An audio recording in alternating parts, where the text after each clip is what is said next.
All right, today we're going to be looking at Chapter 4, Lesson 5, and we're going to do some problem solving and multiplying with money. Um, these problems really shouldn't be too bad, but there is a little bit of thought that has to go into them. And we're going to draw a little bit of a picture model to help us to come up with the best way to solve these. So here we have our first story problem, and it says that a group of friends go to a local fair. Jason spends $3.75. Maya spends three times as much as Jason, and Tia spends $5.25 more than Maya. How much does Tia spend? So, if we are going to solve this problem, right, we first need to figure out what do we need to know? And what we want to know is we want to know how much does Tia spend? So I'm going to change the size of this really quick. Um, so let's start off by taking a look at what we do know. We know that Jason spends $3.75. We know that Maya spends three times more than Jason. And we know that Tia spends $5.25 more than Maya.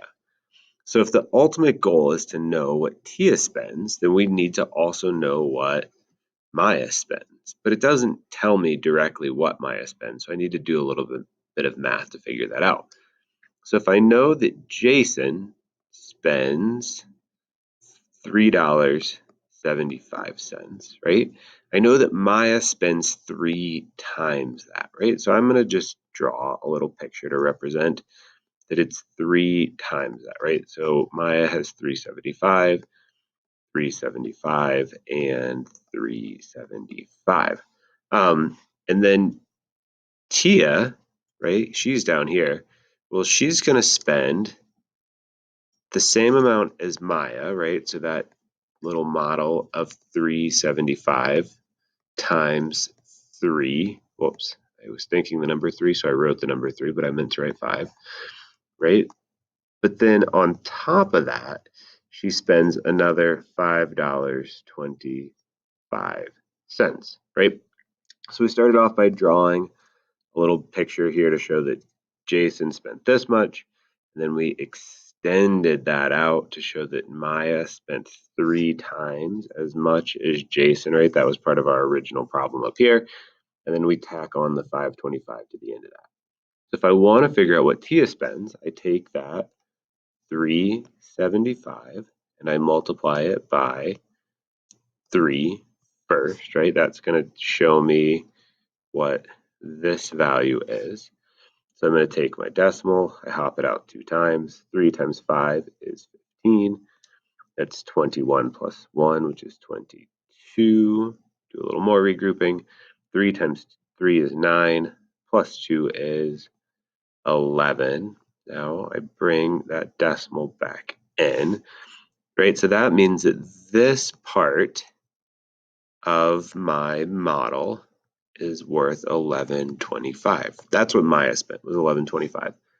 So now to find out what Tia spent, I just need to add this $5.75 to it.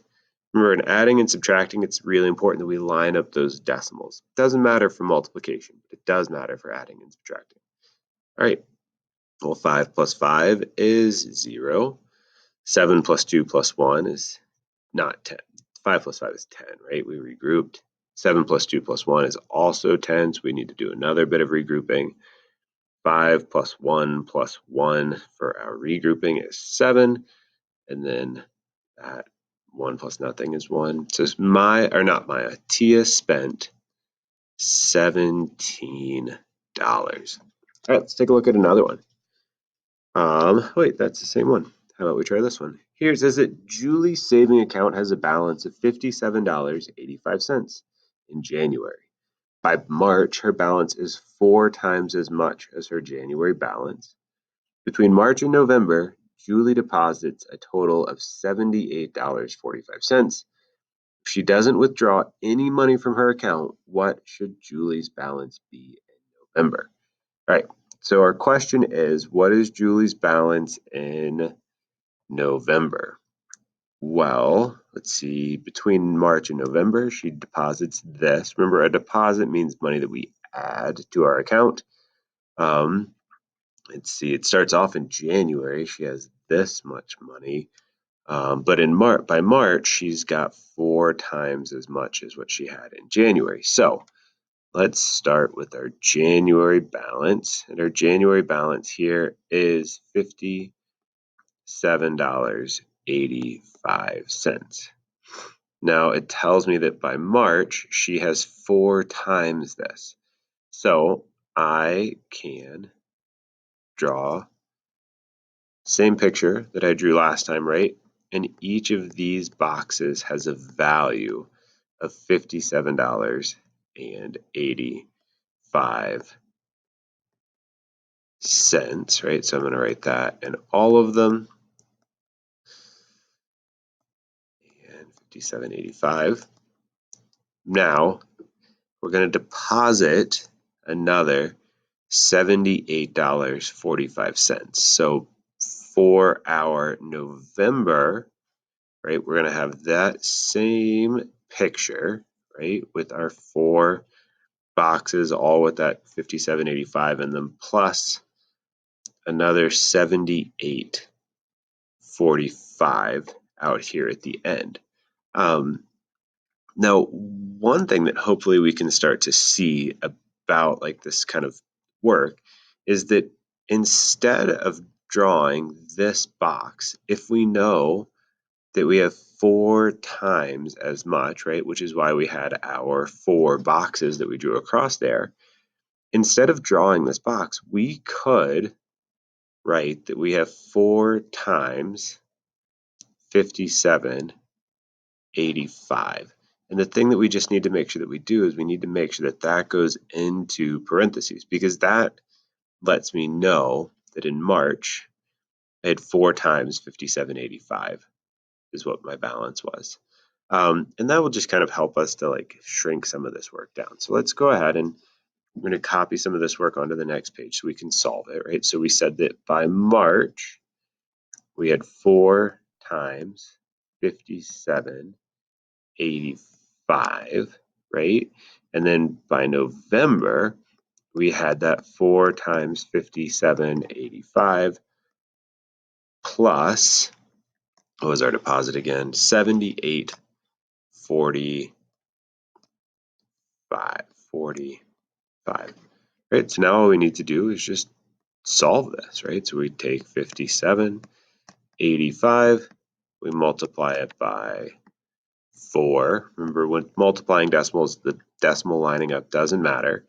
5 times 4 is 20. That's 32 plus 2 is 34. 4 times 7 is 28. 28 plus 3 is 31. 5 times 4 is 20 plus 3 is 23. And here I have 2 decimal places. So down here, I need to have 2 decimal places. So in March, we have $231.40. And then we need to deposit or add our $78.45. 5 plus nothing is 5. 4 plus 4 is 8. 8 plus 1, 9. 7 and 3 is 10. And 2 and 1 is 3. So by the end of November, she has $309.85 in the bank. All right. So give these a try. Remember that we always want to make sure that we are putting together the pieces we need to first, right? So first, we needed to figure out the November balance by multiplying 4 times 57.85, and then we could add our deposits from, I'm sorry, not our November balance. Our March balance was 4 times 57.85, and then we were able to add the 78.45 to get our balance in November. Let me know if you have any questions, and as always, good luck.